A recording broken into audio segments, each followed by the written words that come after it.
It's time for the Splash Live from Civic Center TV, featuring stories from and about people like you in the greater West Bloomfield area. Simulcast on cable, 89.3 Lakes FM, social media, and the web. Now live from Green Media Center on Walnut Lake Road, it's the Splash Live.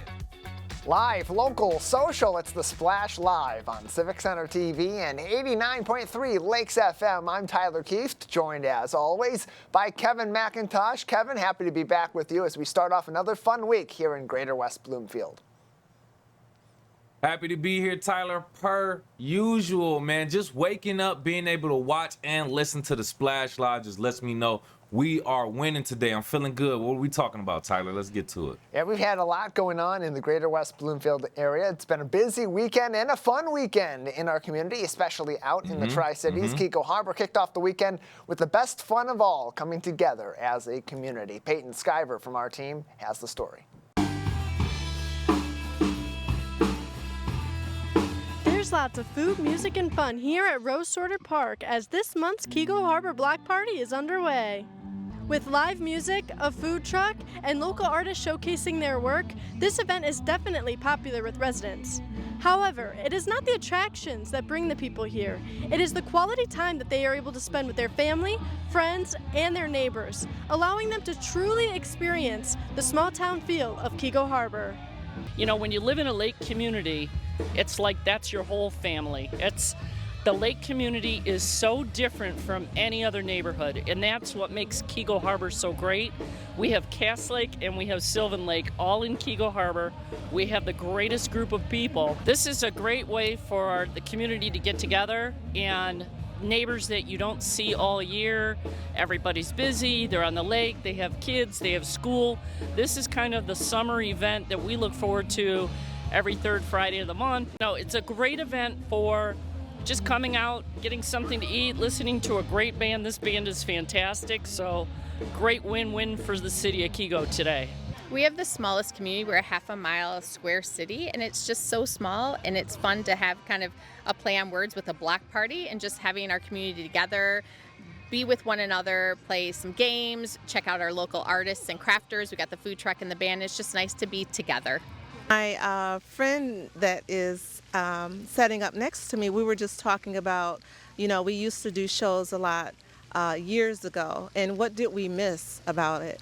And a part of what I miss is not only meeting other vendors doing, you know, similar things that I do, but also meeting new customers. And even if they don't buy from me, it's just the camaraderie, you know, building camaraderie and building friendships, and even with the promoters of the different events, just building relationships and, you know, making friends along the way. And beautiful weather, you know, it's one way to get out and enjoy the weather too. We started it 3 years ago. It was something I wanted to do, was to bring music to the park. We have a beautiful setting with a gazebo. And so we tested out for one event, and it was a huge success. And so we decided to make it a series. So it's the third Friday of June, July, and August. What a fun event here in the heart of the lakes. It is clear that these block parties are not just about the music or the food, but about supporting neighbors and spending some time with the community, which makes these events even more special. To learn more about the upcoming Keego Harbor block parties, follow KH Parks on Facebook or go to keegoharbor.org. With Civic Center TV, I'm Peyton Skyver. Appreciate the story, Peyton, and it's tough to believe that here we are at the end of July. We got one more month of these block parties coming up, with the final one being the third Friday in August. But there's so much to do out there, not only the games and the music and the great food, but also some robots from the West Bloomfield High School robotics program. They were also out at the block party this month, showing off some of their latest creations as community outreach for the summertime. And of course, it's always a good showing for them to do a little advertising for their car show and robotics event happening in August as well. Here's a look at what they did out at the Keego Harbor block party last week, Friday, getting engaged engaged in the community and showing off their immense talent are West Bloomfield High School Atomigators, but also their middle school and their elementary school programs featured as well throughout our community. Then the fun continued in Keego Harbor later on in the weekend, the morning hours, as Keego got engaged with some outdoor fitness. Laurel Rivera got the good people of Keego Harbor back outside in the morning sun, got their blood pumping early on in the morning, get their day starting off right, and you know it worked out well because you're looking at this picture, 9 smiling faces, including all 8 of the people that Laurel had trained out in the park at Rose Sorter Park as part of their Movement in the Park event through Keego Connect. Of course, you can learn more about all of those events happening through the Keego Connect initiative this summer, whether it's the block parties or it's Movement in the Park. The library was out there early on Friday morning last week for story time in the park. Kevin, so many great ways to get engaged in the heart of the lakes this summer, meet some new people, have some fun, and enjoy the great outdoors. It was so much going on from what we were looking at, all the pictures and the videos and the excitement, the block party. And the weather, can we just say that? The weather was on our side this weekend. It's not always the case. So good thing. It was great vibes. Great to see people out there enjoying themselves and the company for the fellow residents in Keego Harbor. So great thing, great block party that they threw out there, man. I'm excited for more. Yeah, it was a beautiful weekend in the city of Keego Harbor and across the greater West Bloomfield area. Glad to see all of that fun being had from Friday all the way through Sunday, and hopefully another fun week ahead in the greater West Bloomfield area, including in Keego Harbor. Now, next door in Sylvan Lake, some friendly competition came to town, bringing some statewide athletes from across Michigan right here to Sylvan Lake. We sent our own Jake Schaff out to the Sylvan Lake Community Center to learn more. Here in Sylvan Lake, many sports are popular. Tennis, pickleball, volleyball. The one you might not hear discussed enough is bocce. But just recently, the annual Michigan Bocce tournament took place right here in Sylvan, bringing teams from all across the state together to battle it out in the sport and to enjoy some nice scenery while they're at it. I had the chance to speak with some of those players, and I was able to find out just how much the sport of bocce means to them. Oh, this is a state championship, and every other year it's held in Sylvan Lake, and every other year it's held in Iron Mountain in the Upper Peninsula. So it's really a statewide event, and we just love it. The Sylvan Lakers love bocce ball. Everybody can play bocce ball. That's the fun thing about it. If you're 8 years old, you can play. If you're 88 years old, you can play. Men and women can play. Everybody can play. If you're skinny, you can play. If you're overweight, you can play. So that's what's great about bocce ball is everybody loves it. It's a blessing. I think it's a wonderful thing. We got a beautiful day. We got a great bunch of people here.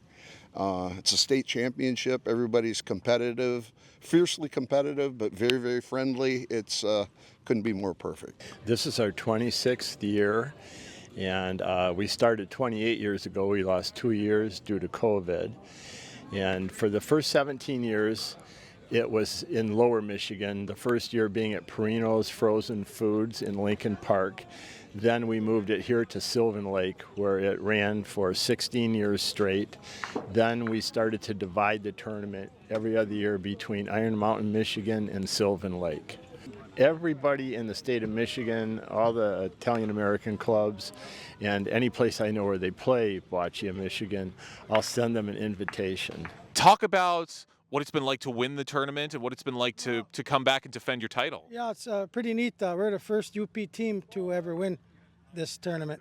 So it's kind of special for the UP, only UP name on it, and come down here and give us our best shot, and hopefully in the end we'll be in there.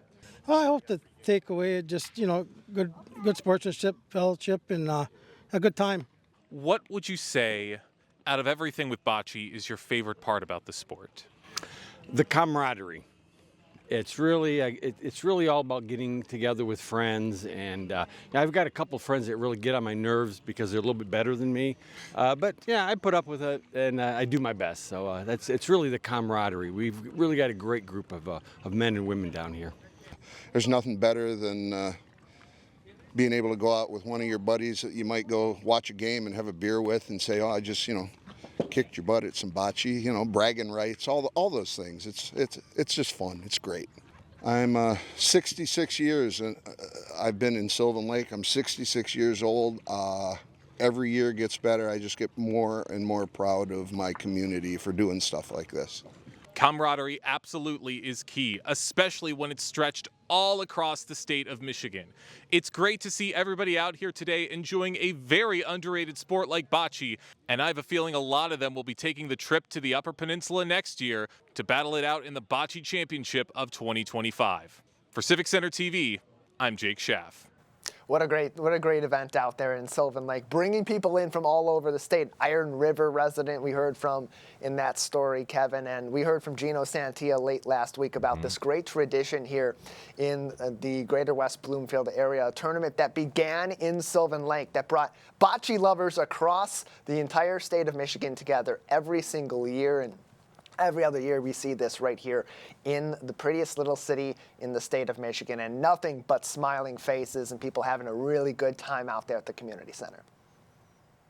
That was very interesting to see that story and hear that story. Great story, by the way, Jake.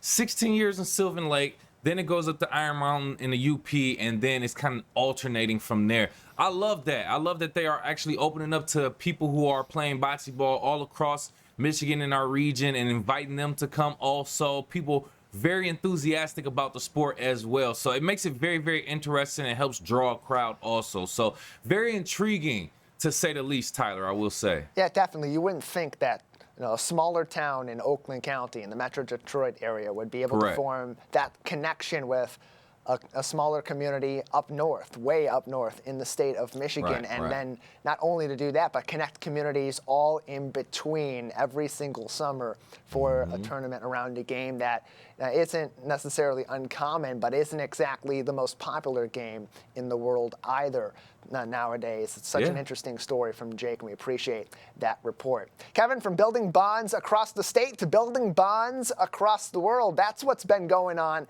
at the West Bloomfield Township Public Library, and now that relationship celebrating a special anniversary. A very special relationship. The West Bloomfield Township Public Library has a sister library in Awaji City, Japan. Very, very interesting. As a matter of fact, to talk about it, with me right here on the Splash Live, Tween Services Coordinator for the West Bloomfield Township Public Library, Patricia Ballard, joining us here. And just start off, can you just tell us about the interesting history behind this global relationship, please? It is actually, that library is located in Awaji City, and that is on a small island. I think it's like maybe 90 kilometers, or maybe it's miles. I'm not sure. So it's a small island off of the mainland of Japan. And we started this project. We were one of 51 libraries nationally chosen in 1999 by a White House initiative. It was like a millennial project right before, the year 2000. And at the time, Japanese nationals were, West Bloomfield had the third largest population of Japanese nationals in the state of Michigan. And we continue to see a lot of Japanese nationals that come to this area. So that was why that library was chosen for us. And since then, that's from 1999 till now, it's been 25 years. And we have had numerous cultural exchanges. They've had every 2 years, they have a delegation of 10 students and 2 chaperones that come and tour the area. And it's been since 1998, because when they were supposed to come in 2000, I don't know if you remember this, but there was a pandemic. And then also and also in 2022, things were still a little iffy. And so this is the first delegation to come here since 1998. And they consist of kids from the ages of 13 to 17. So it's very exciting. Yeah. And so like the high school age. Yeah, and some middle school too. Yeah, so some tweens and teens, and 2 adult chaperones. So since then, interesting. We do gift exchanges, cultural exchanges. We've had adult delegations come here, even people from who are library science students who are studying to be librarians from Osaka University have come in the past. We do, this past year, we did 2 Zoom calls with 5th and 6th graders in a Japanese classroom. And because of the major time difference, at some points, Right. we're 14 hours behind them, and at some points, 13. So our teen librarian Oh, was kind wow. enough to go to the local middle school, West Bloomfield Middle School, and ask them questions about what they would like to know about Japan. And so those are the questions that are always the best. When adults ask questions, we're kind of like, what do you study? And but they ask, Correct. Correct. do you eat pizza? Do you eat hamburger? What do you think of this? And yeah. Right. So I have a quick question, just in general. Join us right here on the Splash Live, Patricia Ballard, Tween Services Coordinator for the West Bloomfield Township Public Library, talking about their sister relationship with the library in Awaji, Japan. So, what's the most memorable in 25 years? What's the most memorable exchange or moment that you've had with your sister library? Well, during the pandemic, as I said, they were unable to visit. We were unable to send a Mm-hmm. delegation. And so they actually, I should have brought it with me, but they actually brought a cutout figure, and it was called La Book. And we Uh-huh. brought it all around. We showed it like the Motown Museum. We showed them the view of Detroit from the Windsor side. We showed them, we toured them all around the library, and we took photos and videos, and we made a big slideshow and sent that because during the pandemic we were all shut down, of course, and Right. it was a very wonderful idea by our Awaji delegates to come up with that. And Mm-hmm. it gave us the opportunity to really appreciate what we have here, all the wonderful nooks and crannies of this library and of this Correct. community and the greater area too. Nice. Okay, Patricia, I don't want to hold you up too much longer. I do have another question though. There's a celebration. Excuse me if I pronounce this wrong. The upcoming Matsuri Day celebration, August 10th. Can you tell us a little bit more about this and what we can expect, please? So Matsuri is basically celebration. So it's a celebration. It's a Oh. festival, actually. And so it's going to be on Saturday, August 10th. It starts at Mm-hmm. 12 noon and goes to 4 p.m. We're going to have 3 different types of performances. We're going to have a group come in at noon who are going to be performing a traditional Japanese dance with taiko drums and different traditional Japanese instruments. At 2, Sweet. we're going to have a Japanese tea ceremony. And the one of the things is that the people from the Japanese tea ceremony are actually from the Japan Business Society of Detroit, who also gave us a grant to help Oh. fund this program. And they have a women's Mm. organization, and they are going to come in and do a traditional tea ceremony, which tea ceremonies are kind of like very very set things, and you Right. get degrees and levels almost like you do with like a martial art like karate. So you have to Right. be Hmm. trained on how to do it properly. And then at 3, we're going to have someone come in and demonstrate Japanese calligraphy, and then people will have an opportunity to also try that. And then in the other room, in the youth department, we're going to have Japanese games, Japanese crafts, Japanese treats. So, if you're not Oh, into wow. watching presentation, you can go into the other room, and that will be going on from Mm-hmm. 1 to 3. The whole thing goes from 12 to 4. But we are so excited. We have so many fun crafts and something for all ages. So we Oh, really, I'm so really excited, Patricia. yeah. Yeah, it seems like So it's a I'll see lot you there, going on, and I right? love that we're in. And I love that we're inviting different cultures and celebrating them and kind of taking a deep dive and looking to them, especially with the sister library relationship that we have in Awaji City in Japan. So beautiful. Thank you so much again for your time, Patricia. We appreciate you so much for explaining that. Once again, Patricia Ballard, West Bloomfield Township Public Library Tween Services Coordinator. We appreciate your time and information. Thank you so much for having us on here. And I hope you guys are all able to come Saturday, August 10th from 12 to 4.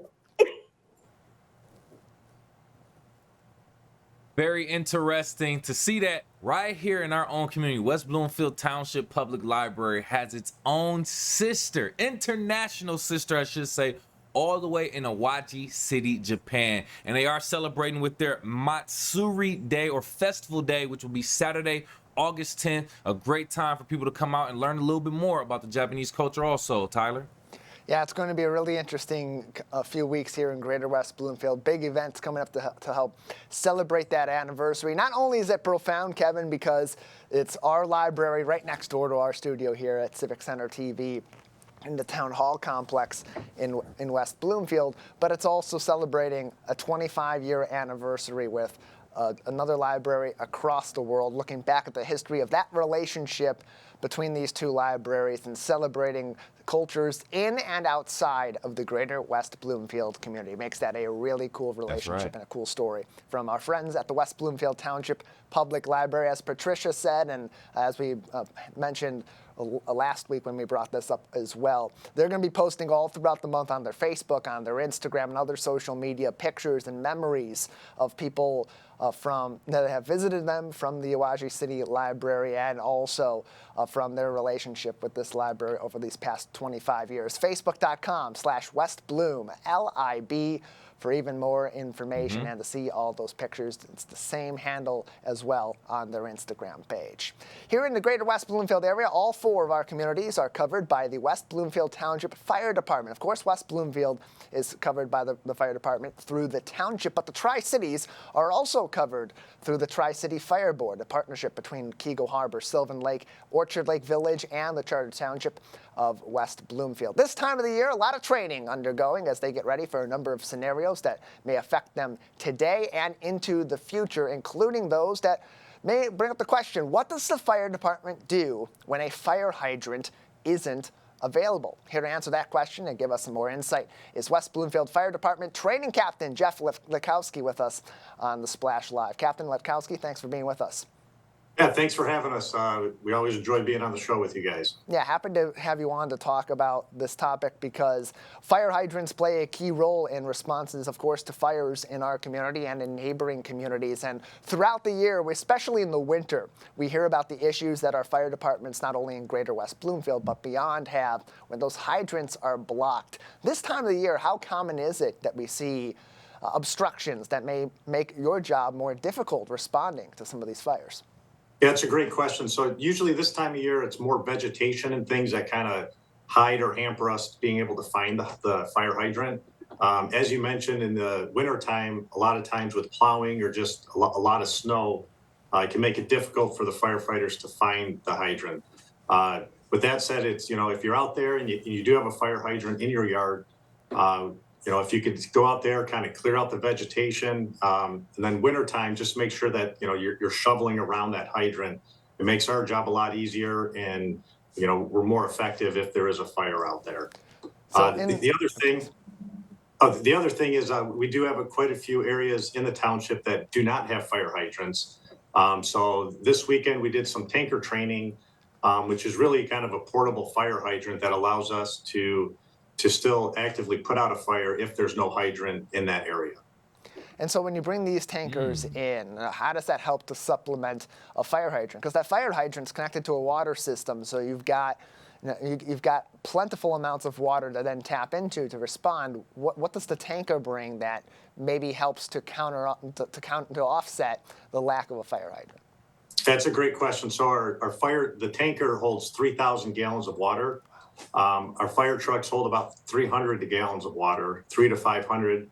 And what that does is it allows us to effectively start attacking the fire while other fire trucks can do a relay which can be anywhere from 2 to 4 different fire trucks, about 1,000 feet distance, where we can tie into a fire hydrant, and over a distance of about 1 to 2,000 feet, we can then tie into the fire truck.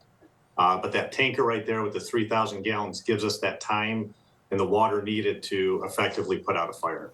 And typically when you're dealing with a fire, whether it's in a home or it's in a business, both of which we've seen in recent months here in West Bloomfield, how much water do you typically need to be able to respond to even a smaller fire in our community?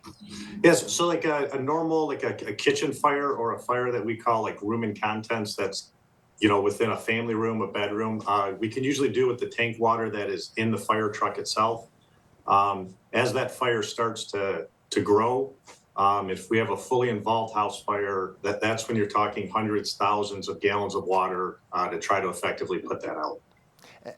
Jeff Liskowski is with us on the Splash Live. Training captain with the West Bloomfield Township Fire Department. They had training over the weekend recently here with their tanker, which provides 3,000 gallons of water when they bring that out to respond to a fire or another emergency in our community. You can learn even more about that on their Facebook page, facebook.com/WB Fire Department, for even more information. And Captain Litkowski, I'd imagine this is also helpful in your partnerships with outside communities and in their partnerships with you also, when you have multiple incidents to respond to and you're in need of that supplemental water. How does this help to make West Bloomfield a more viable partner for our neighbors, but also when our neighbors have these provisions on their side, also make it even easier to respond to multiple incidents in our community?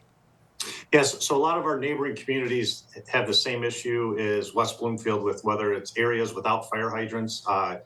The Commerce Fire Department, they do quite a bit with tanker training as well. So if we need to respond to their area or them to us, doing this training on a regular basis just makes it more efficient and safer for everybody involved. And in terms of the necessity for this, how many tankers does the department have? How much of a need is it to have 3,000 gallons of water with you regularly when you're responding to these different calls? So we're fortunate that we have a really good hydrant system here in West Bloomfield. So there's only a few areas where the tanker's truly needed. So we have one right now, which is perfect. We really don't need much more than that. And in a case where, if we do, with our neighboring communities and the partnerships that we have with other fire departments, we're able to get the resources that we need really to combat any situation that arises. Jeff Litkowski is with us. He is the training captain with the West Bloomfield Township Fire Department, which serves all 4 of our communities here in the greater West Bloomfield area. Captain Litkowski, we're seeing some pictures on our screen on civiccentertv.com from the training that happened at Fire Station number 3 over the weekend, whether it was attaching and utilizing fire hoses, or as we saw in the previous picture, a small pool of water also being filled up, utilizing that tanker. What went into this training? What were you specifically working on, developing your firefighters and learning how to use this tanker? So in your last segment, you talked about, the Japanese tea ceremony. This is the traditional fire tea ceremony where we put the firemen into the tanker. All serious though is with the tanker, the dump tank that you see next to it, what we do is we take the water from the tanker, put it into that large pool, and then we're able to draft that water out into the engine, the fire truck that's on scene. And then the tanker can leave, fill up at the closest hydrant, and then continuously fill that bucket up where we're able to constantly use that to fight the fire. And then in terms of what your firefighters are learning from this, what do they take away from these sorts of training sessions? This one seemed to be very specific to utilizing that tanker as a resource. How common is it that we have this more specified training for our firefighters? It's one of those things where it doesn't happen often, but because it's a rarity, it's very important that we're proficient with it and that everyone is working as a team. So when it does arise, we're clean and we're effective, and it's really second nature. So fortunately, it's not something that is used all the time, but when it is needed, we have to make sure that we're ready for it. Lastly, Captain Litkowski, how can the community help to not only provide the resources of our fire hydrants more easily to our fire department. We talked about that also, but to also provide the fire department with any aid when this is coming through and they do need to get a tanker on site. What can the community do to help the fire department? Yeah, really the big one is really with any scene, whether it's a medical, a car crash, a fire, is really just keep those roads clear to allow the fire trucks, our ambulances, our tankers access to the scene. As people start kind of lining the streets or kind of blocking things off, it just makes it more difficult for us to get the resources that are needed on the emergency to take care of the situation. But as a whole, the citizens of West Bloomfield and the Tri-Cities areas have always been outstanding in supporting us, and just we thank them. This time of the year, a lot of people getting together with their friends and their family at their homes. Sometimes it fills up their driveway and they end up parking in the road. That can have an impact when there's an emergency. Got to keep that in mind. Good advice from our friends at the West Bloomfield Township Fire Department. Captain Litkowski, anything else for us today? Stay cool, drink water, and hope you enjoy the rest of your summer out there. Yeah. We hope that your firefighters and you as well enjoy the rest of the summer here in Greater West Bloomfield. We appreciate your time. Have a wonderful day. You as well. Captain Jeff Litkowski from the West Bloomfield Township Fire Department with us as they underwent some tanker training over the weekend. So many of those interesting pictures. You saw a couple of them with us on the Splash Live today. If you want to see the rest of them, WB Fire Department on Facebook is their handle over there. You can get all the pictures you need, even more insight into their training from the West Bloomfield Township Fire Department. It's also a really good resource year-round for safety tips. We've already seen this summer tips for fireworks safety as we approach the 4th of July, for grilling safety as we got into the summer, as we got into this time of the year. People are out and about every single day cooking tasty meals for themselves, for their family, for their friends.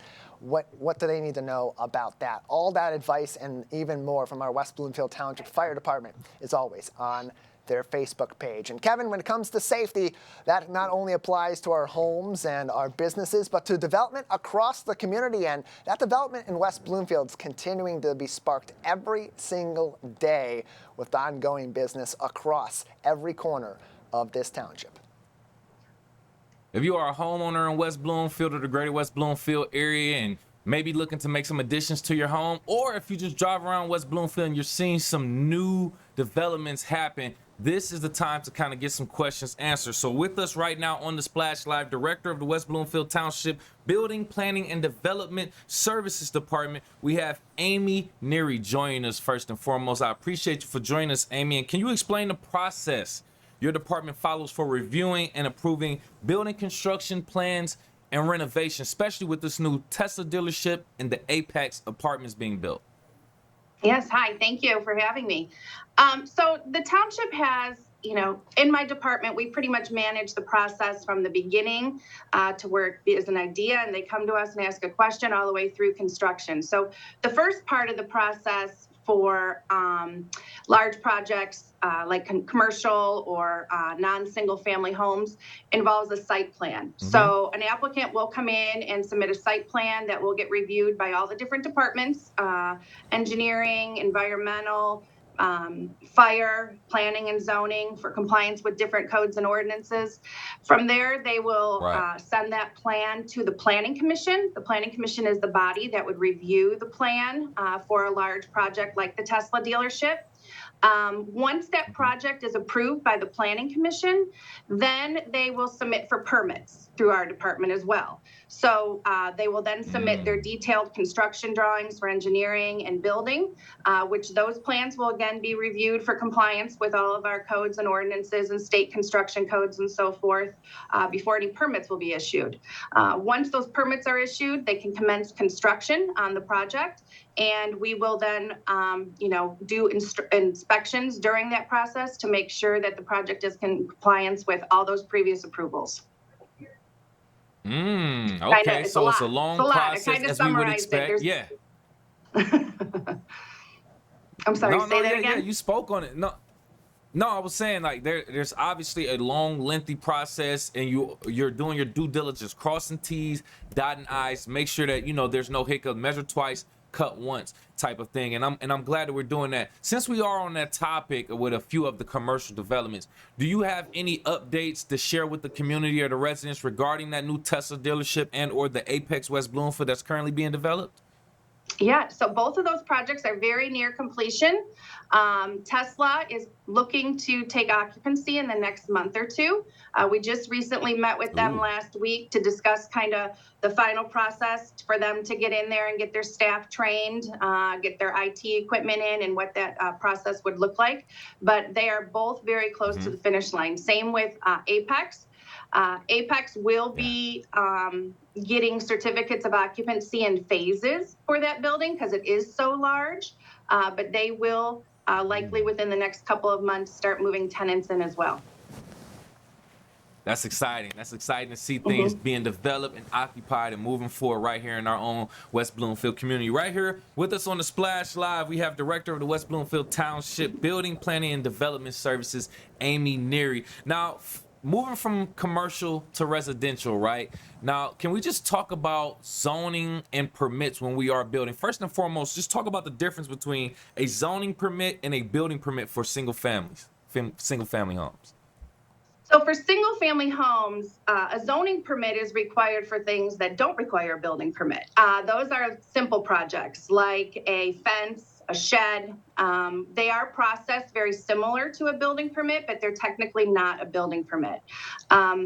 All building permits for like larger projects, a deck, an addition to your home, a new garage, any of those kind of things, they will be reviewed for compliance with zoning during the review process once you submit your permit application. But that's actually a different type of permit that we issue. But all permits are reviewed for compliance with zoning. Is there like a specific timeline, a length that it takes to kind of get a zoning or building permit for a residential home? So it really depends on the complexity of the project. We have some projects that might just be a garage. We have some that are 8,000 square foot homes. So it depends on the complexity of the project and the completeness of the plans that are submitted to the township. But for the most part, what I would call a non-complex project or not a large project will get reviewed in about 10 to 15 days. You'll get your first set of review comments. If everything's okay and we've had all the information we need, a permit can be issued. But sometimes revisions are necessary because not enough information was provided, or maybe something doesn't comply with one of our codes or ordinances, so a revision might be necessary. Larger projects that are more complex, that might involve more reviews, or more staff review time will probably take about 30 days. And that doesn't include projects that will have environmental. So if any home comes in and you're looking to do a project in an area that's regulated, a regulated woodland or a regulated wetland, depending on that scope, that will increase the length of time, might be by a couple months if you have to go see the Environmental Commission to do the proposed work. Okay. I have a quick question. Something that just came up. I think this is kind of important. Right here in our greater West Bloomfield area, are there any common mistakes or misconceptions that your department sees with permits, planning, and development that you would like to clear up now with our residents? I think one of the, a common thing that happens, I think, is residents don't realize they need permits. So I would encourage residents to contact our department before they do any work, just to identify whether or not a permit is required. That's one of the bigger issues that we see and violations that we see. And, I'm trying to think of what else to say about that. Remind me of what you asked me in terms of the question, but I think that's the biggest thing that I want the residents to know is that you need permits. You need permits to do a deck. You need permits to do an addition, and make sure that you can submit complete applications. A lot of times we don't get all of that information from the applicant or the contractor. Right. Yes. And that's essentially what we wanted to know right here, Amy. Just any additional misconceptions, mistakes that our residents right here in the greater West Bloomfield make when it comes to building, planning, or development services, residentially or commercially. But we do appreciate your time. I have a lot of questions I would love to dive deep into asking you, but we got to kind of let you go. Amy Neary, Director of the West Bloomfield Township Building, Planning, and Development Service. We appreciate your time. Thank you so much. You're welcome. Thank you for having me. Absolutely. A lot of information, great information for our residents right here in West Bloomfield, Tyler. Anyone who's new to purchasing a home or have a home for a while and maybe looking to add a bedroom, add a garage, a shed, or whatever the case may be, there are some important steps that you have to take before you add or take away on your own property. So I think that's great information that we got from Amy Neary right here on the Splash Live, Tyler. Yeah, some good insight into how things work when we're building new developments or changing current developments in our communities, and a lot of those concepts apply across all 4 of our communities. And this time of the year, as we're seeing, as Amy said, Apex Apartments on Orchard Lake Road, that brand new Tesla dealership that's going in there. This is kind of how that process works. We know the Chaldean Community Center will be going in very soon. Also, that process is still underway. And another great way to learn more about how all that works is tune into Civic Center TV in our municipal meetings. We got a West Bloomfield Planning Commission meeting on Tuesday this week. You'll see how it works in the city of Keego Harbor with another Planning Commission meeting on Thursday night. And of course, those are always on demand on civiccentertv.com. Plenty more to get to here on the Splash Live on this Monday edition of the program. We'll take a quick break. Live, local, social. It's the Splash Live on Civic Center TV and 89.3 Lakes FM. We'll be right back with the Splash Live. Want to enjoy Civic Center TV on your social media? Find us on Instagram at Civic Center TV. Get notified when we upload one of our interviews, full episodes, and more. Thank you for watching and listening to Civic Center TV and 89.3 Lakes FM.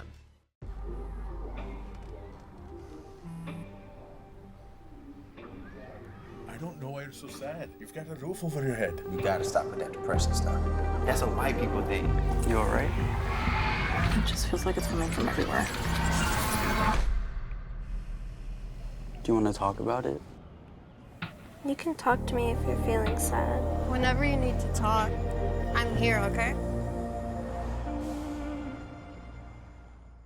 Hi, I'm Kelly Heyer, Executive Director for West Bloomfield Parks. Congratulations, Civic Center TV, on 1 million views on YouTube. I just want to take a moment to say thank you, Civic Center TV, for your amazing coverage, always making sure our parks and facilities and our programs shine. I'm Kelly Heyer, proud to be 1 in a million.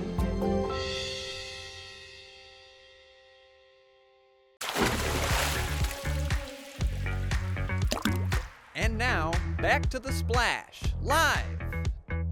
Live, local, social, it's the Splash Live on Civic Center TV and 89.3 Lakes FM. I'm Tyler Kieft, joined as always by Kevin McIntosh. It's one of the most exciting weeks of the year in the greater West Bloomfield area. It is Art Show Week in West Bloomfield Township this weekend. Powers and Daily Roads won't be occupied by cars. They'll be occupied by artists, and they'll be coming here to West Bloomfield from all over the world. Kevin, so many of these people are coming in every single year, and it brings a mass audience, not only from West Bloomfield Township, but from outside communities with some of the best artists from around the globe.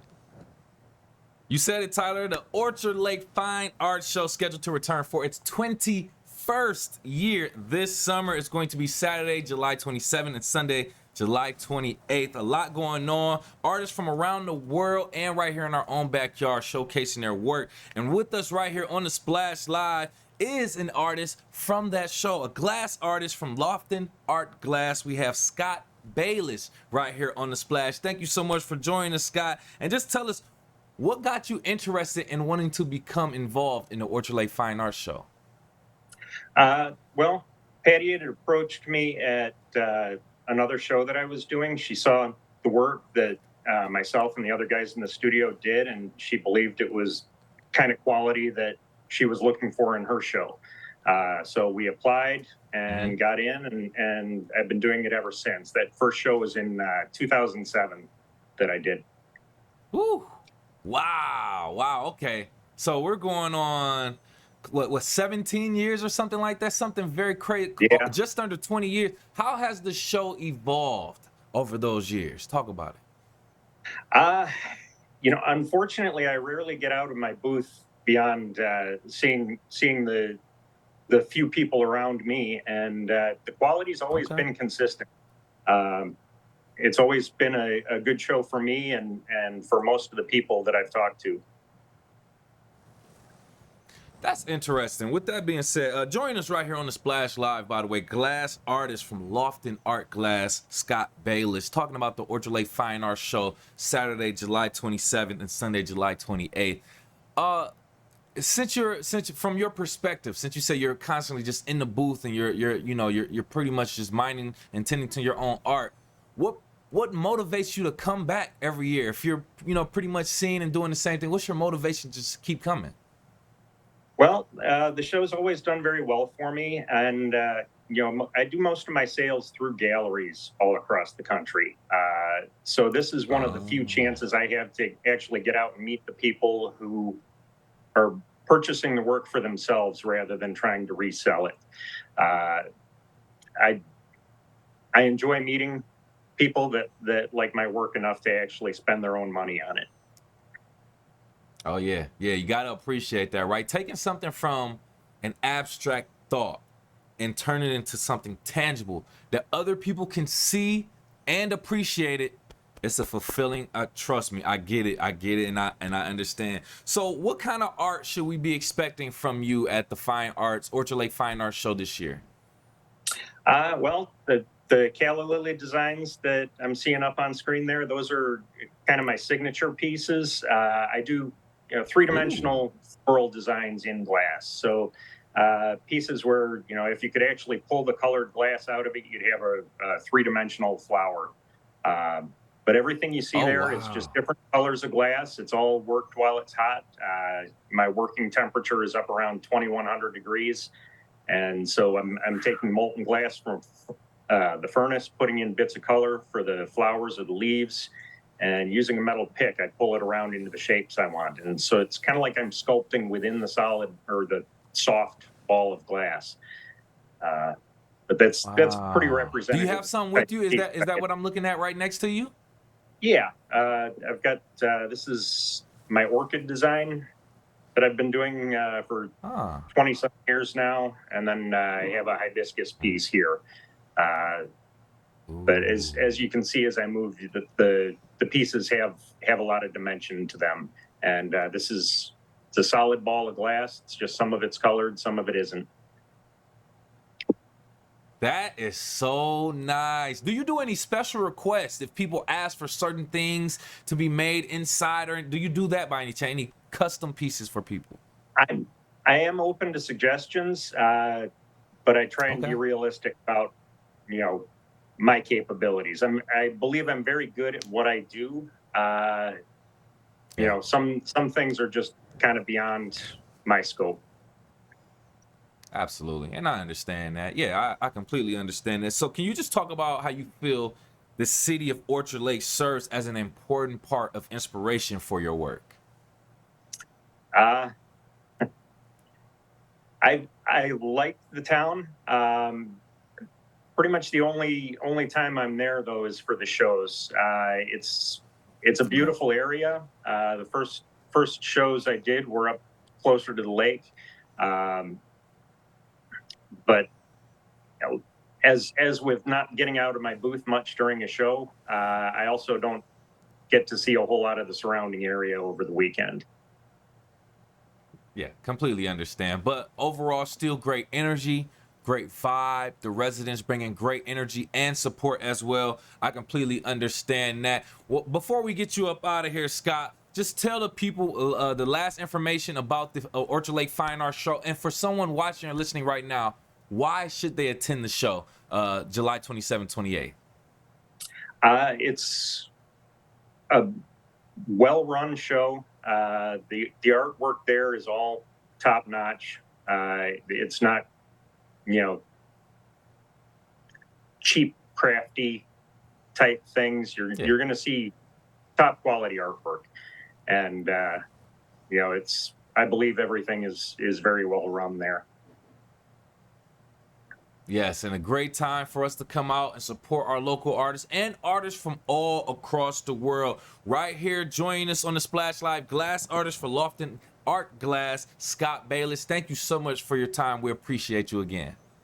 Oh, thank you.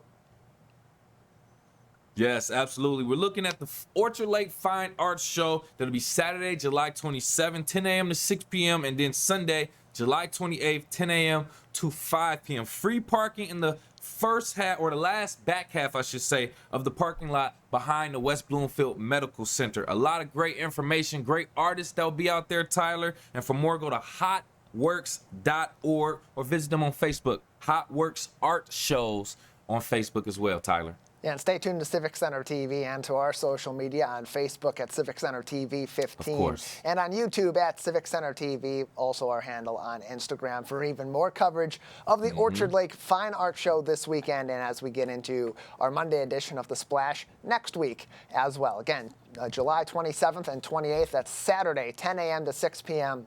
and Sunday, 10 a.m. until 5 p.m. on Actual Powers and Daily Roads, just off of the Boulevard on Orchard Lake Road in West Bloomfield. One of the biggest events of the entire summer here in the greater West Bloomfield area. We'll be happy to see you out there along with us as well. The biggest news in the world right now is the change in our ballots coming up this November. President Joe Biden announcing on Sunday that he will not be continuing to seek re-election. In the process, he also endorsed his vice president, Kamala Harris, as the person to take over the ticket from him on the Democratic side of things in this upcoming election. How does that affect us here in greater West Bloomfield? What will our ballots look like come November with this shakeup and some official business still to be done to make that official ballot for November? Joining us for some immediate insight is West Bloomfield Township Clerk Debbie Binder. Debbie, thank you for being with us. Good morning, Tyler. How are you doing this morning? I am doing well. How are you? Good, thank you. Yeah, happy to have you on, as this is the biggest news in the world. It's shocking for many across the globe, including here in the state of Michigan and in the greater West Bloomfield area. And for us, it's especially jarring because we've had our primaries in the state of Michigan for the presidential elections. People have made their choices. For the Republican ticket, they chose Donald Trump. For the Democratic ticket, they chose Joe Biden. But now that Democratic candidate is deciding he is dropping out of the race. How may that affect our ballots come November? Well, at this point, the ballots have not been ordered, and the ballots are ordered through the county. So, as it looks immediately, there won't be a significant concern or effect on the ballots. Hopefully, they'll have something in place in time to go ahead and order those ballots. Now, as I'm watching this morning and actually heard on the stories yesterday morning, the discussion about legal challenges to that change being made. And depending on how it goes through the legal system, I guess there's a possibility that there could be delays that would affect ballot ordering. I hope not, because there's enough work right now for clerks' offices without that kind of a stressor at it. But at this point, it won't really affect us because the ballots will hopefully be in place in time to order for the November election. If it was on the August ballot, that would be a different story. But the August ballot does not include the presidential race. That was in February for the presidential primary. And the one for August does not include president at all. Although we did already get a phone call this morning from somebody who thought they needed to spoil their ballot. So I imagine that our phones will be ringing with some people who do have questions. But in the immediate future, I don't see it having an effect depending on these legal challenges and how they proceed down the road. Yeah, and especially considering as we get toward that November general election, which will be the next and the only election going forward in 2024 that will have presidential politics on it at this time. We know the Democratic National Convention is still several weeks away, August 19th through the 22nd, where that party will make their official decision on who to nominate for president and vice president. Now, in terms of the process, Debbie, you mentioned Oakland County is what determines the ballots and sends those out then to the local communities for their elections during all of these election cycles, including the November election. So how does that process work to get those ballots to us in West Bloomfield and the greater West Bloomfield area from the county? Give us some insight on that. So it's actually the county orders them. We give them the ballot quantity, and it's based on, they actually provide one ballot per registered voter. And so the ballots are actually sent to us from the PSI, which is the company that prints them. And one year I had to actually go down there and get the ballots. And it is a huge warehouse full of ballots arranged for every municipality. I'm not sure if they do every single municipality, but they clearly do many. But the county does take care of ordering the ballots for this election and for the general. So they order them, they get delivered though directly from the printing company to West Bloomfield Township. A little bit of insight into how our ballots get to us here, whether you vote in person at your precinct or you're voting by absentee ballot in November. Debbie, on that topic, we still got a primary for the state of Michigan coming up in August that affects many local issues here, and especially those local ballots for positions in greater West Bloomfield and beyond. And we know, speaking of absentee ballots, 1.5 million ballots plus were ordered across the state of Michigan, according to reports earlier on this month. Here in West Bloomfield, give us a little insight into that process too. How much of our community is voting by absentee or has at least requested some of those ballots? Okay, so I am going to back up just a second before we go forward on that. Sure. The one additional type of voting that we do have in place now is early voting. So in addition to absentee voting and voting in your precinct on election day, you do have the ability now to vote to vote early at the West Bloomfield Library, and that will be for West Bloomfield, Orchard Lake, Keego Harbor, and Sylvan Lake residents. And they can come to the West Bloomfield Library to the early voting center put together by Oakland County. And our Oakland County clerk did do the local clerks a huge favor in offering that early voting center. It cuts our costs tremendously. It becomes a shared expense and in terms of time as well with other local municipalities. So that will take place at the West Bloomfield Township Library beginning this Saturday coming up. This Saturday morning, it'll be Saturday, Sunday, the Monday through Friday, and then the following Saturday, Sunday, daily from 8:30 to 4:30, and on Thursdays, noon to 8. So that is another way to exercise your right to vote. And you are also able to bring your absentee ballot now to either your early voting center or your precinct on election day and turn it into a precinct day ballot. Now, why is that of benefit? Well, if you were to vote your absentee ballot and you voted as an absentee, an example in this election, you might cross over and vote. This election, you have to stay in one lane by one party, except on the partisan section, or it spoils the partisan section. Well, if you vote that ballot in your early voting center or in your precinct, and it kicks it back to you if you made a mistake and allows you to spoil it and get a new one. If you were to vote it as an absentee ballot, there's no voter there to correct it, so it would get cast as is, spoiling the partisan part. So that's I just wanted to make sure that people knew that they had that option now to go to early voting in that center and to bring their absentee ballot. Right now, we have about 15,400 ballots, absentee ballots out. And I'm just looking, we have 4,627 absentee ballots in. So we do anticipate that those will come in quicker. We hope they don't all come in on election day because there's a lot of work on the back end. When the ballot comes in, we do have to scan it into the qualified voter file, verify the signature, and it goes through a check-in process before it is delivered to the absent voter counting board for tabulation. So we hope they don't all arrive on election day. But we do anticipate that there'll be a significant turnout on, that would choose to vote by absentee. We have always been a higher absentee community where the turnout on our absentee voting is higher. However, since Proposal 3 of 2018, which allowed people the right to vote absentee for no reason, we have seen an uptick, as well as during COVID when people did choose to vote by absentee ballot, we saw more of an uptick. Now, we did see some going back to voting in the precinct. Typically, people liked whichever way they voted, but we did see a lot of people partake more of absentee voting. This election, it's hard to say. When I look at numbers going back, this is going to be a new year. Now that we have early voting and the permanent ballot, it's going to change. I have numbers and statistics. They were very predictable before this year. This is going to be a year for new metrics based on where we see that early voting draw from and the permanent ballot.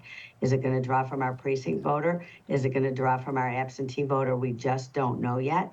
I can tell you in the May election, which was a very small school district election, and Small elections always have a higher turnout based on by absentee ballot, but we saw 93% of those votes cast by absentee ballot. So I don't think we're going to be there. I think we'll probably be in the 55% range that will vote by absentee ballot, somewhere between 55 and 60%. But if I come to you after and say I was off, I hope you'll forgive me, because this will be the year to set new metrics. Always some new trends being set by our voters with these many options available to them, including early voting beginning Saturday, July 27th, and running through Sunday, August 4th, across the greater West Bloomfield community and beyond. Debbie, thank you so much for your time. We need to get going. Thank you, Tyler. You have a great day. Thank you. Appreciate it. Plenty more information on elections and everything else happening in our community coming up all throughout the week. Big thank you to our entire team at Master Control, Kevin McIntosh, alongside myself, Tyler Keefe. And thank you for tuning in live, local, social. It's The Splash Live on Civic Center TV and 89.3 Lakes FM.